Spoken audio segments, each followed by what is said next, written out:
Vamos falar um pouco agora sobre o livro de Josué e a gente vai apresentar mais de uma perspectiva mais conservadora e uma perspectiva mais na parte da pesquisa, com um pouco mais de crítica, até porque é o nosso trabalho aqui.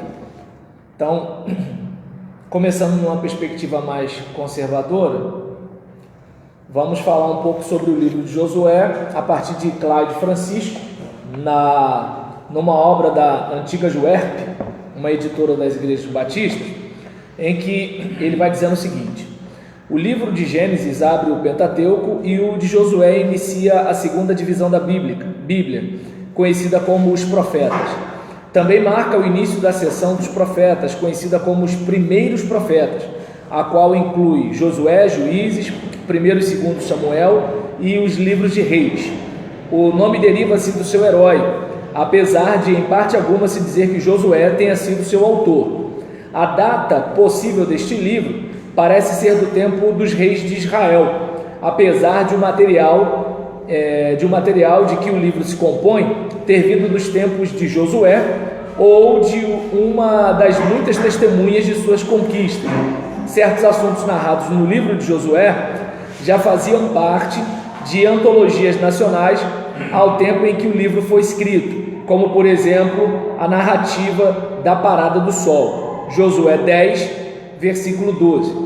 Então a gente pelo menos se depara aqui com uma situação em que o livro de Josué possivelmente deve ter sido escrito no período dos reis de Israel, sendo que, por tradição oral, alguém foi passando para alguém, que foi passando para alguém, que foi passando para alguém, certo? Então esse é o lance. Josué nasceu durante o cativeiro egípcio, saiu dali com o povo e o seu líder, e dentro de pouco era um dos grandes auxiliares de Moisés, general dos hebreus. Como auxiliar do grande legislador, foi uma testemunha sempre presente dos grandes acontecimentos verificados no deserto.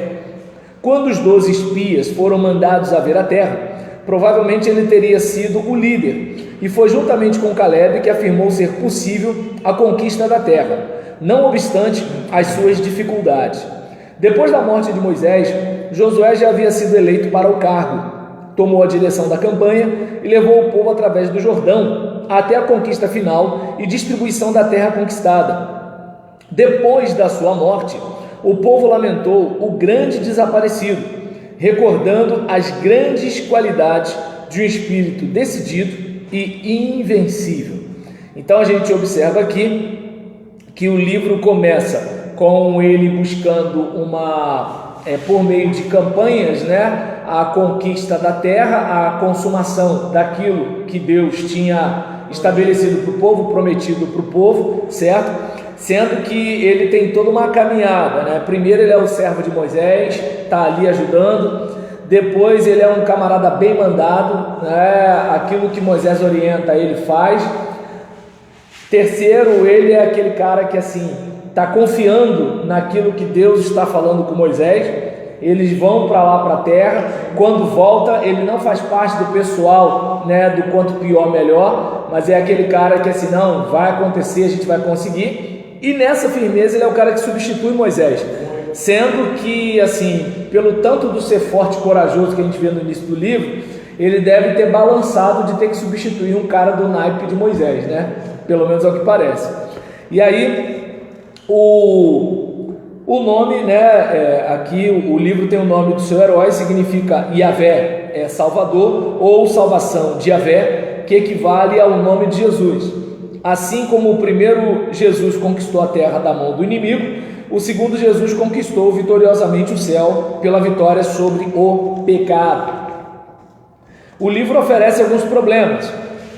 Talvez o mais sério por que Deus determinou a destruição dos habitantes de Canaã? Então é um negócio complicado, porque tem muita matança no livro de Josué, certo? E matanças debaixo de ordens divinas, certo? A resposta a esta grave questão não satisfará plenamente, mas não nos sentimos no dever de explicar o porquê Deus fazia certas coisas. Oferecemos, entretanto, algumas considerações. 1. Não se pode esperar que esses escritores primitivos tivessem atingido o conceito cristão de amor fraternal universal, pois nem mesmo hoje muitos o atingiram. Então a gente pode observar que assim, era uma sociedade bastante primitiva, e eles não eram cristãos, e a missão deles não era como a missão da igreja. A gente estava ali diante de uma questão política, de uma questão bélica, de uma questão de, como é que eu posso dizer, de você conquistar territórios, certo?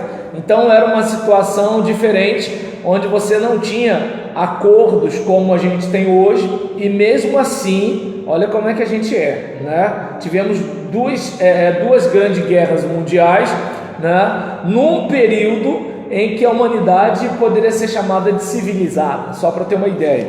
E 2, a destruição foi um ato de juízo divino sobre um povo pecaminoso, sendo os hebreus considerados os executores do decreto divino.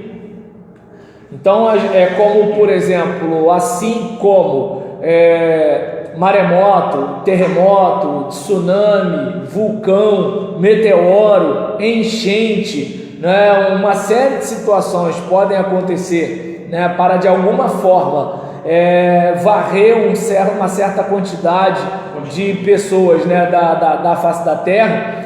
Então aqui, de acordo com Cláudio Francisco, Deus teria estabelecido o povo de Israel como a sua espada para punir aquelas pessoas devido a algum tipo de pecado que eles estavam fazendo, assim como Deus também fez através da Babilônia e da Síria para dizimar inclusive seu próprio povo, né? Porque muitas vezes nós olhamos a matança que Israel faz, mas não olhamos às vezes a matança que outros povos fizeram, inclusive em nome de Deus, a serviço de Deus, para punir o seu próprio povo, né? Só para a gente ter uma ideia. Deus é amor, pastor, calma.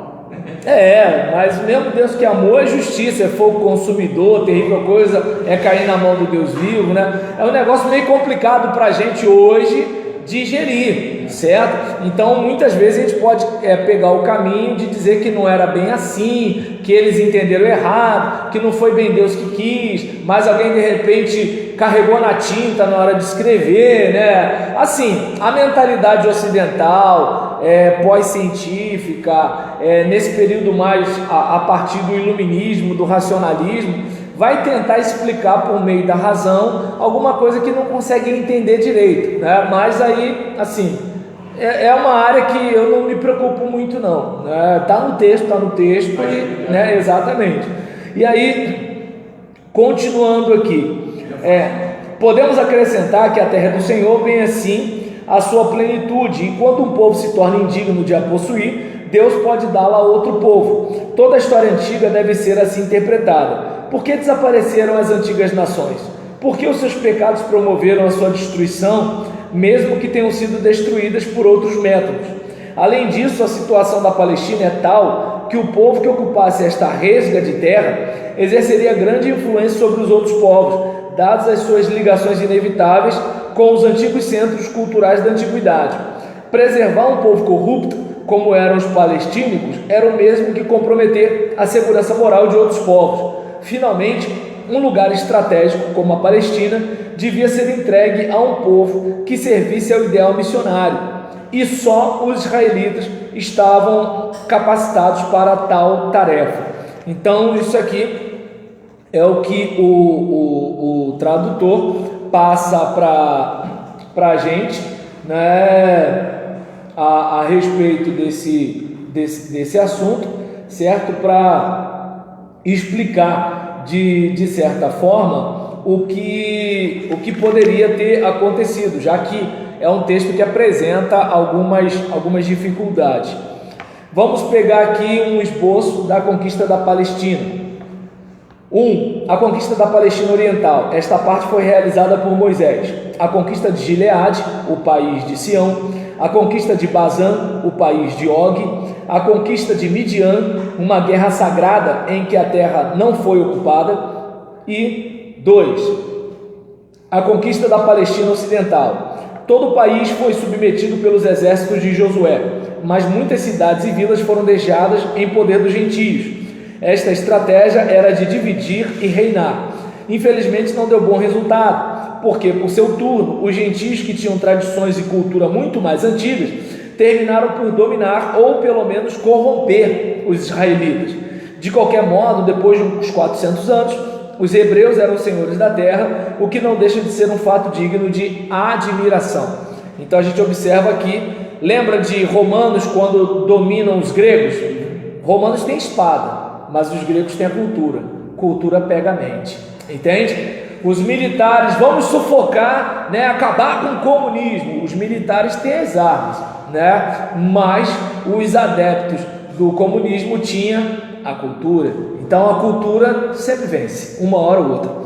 E aí, a conquista da Palestina Central. Primeiro, A, Jericó. Segundo, B, Ai. Terceiro, C, Gibeão. Quarto, D, Bet-Horon. 2. Conquista do sul da Palestina. A batalha de Bet-Horon foi seguida do cerco de Hebron e outras cidades sulinas, tais como Libná, Laquis, Eglon, Hebron e Dobir. 3.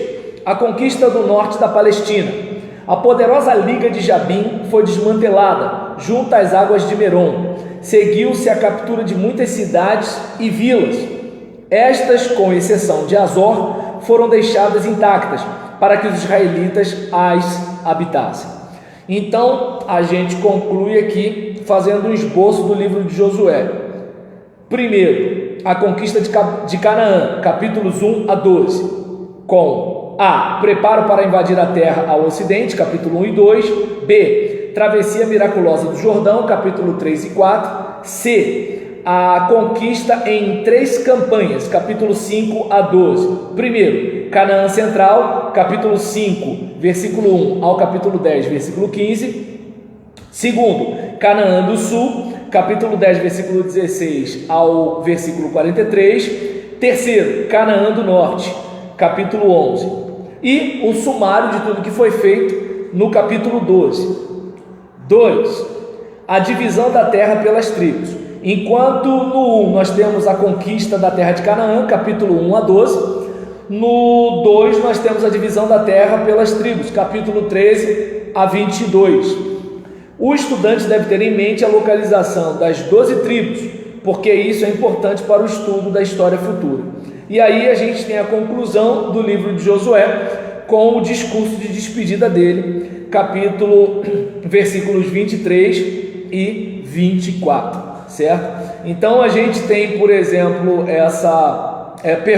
capítulo 23 e capítulo 24. E assim a gente tem essa apresentação tradicional, né, do livro de Josué.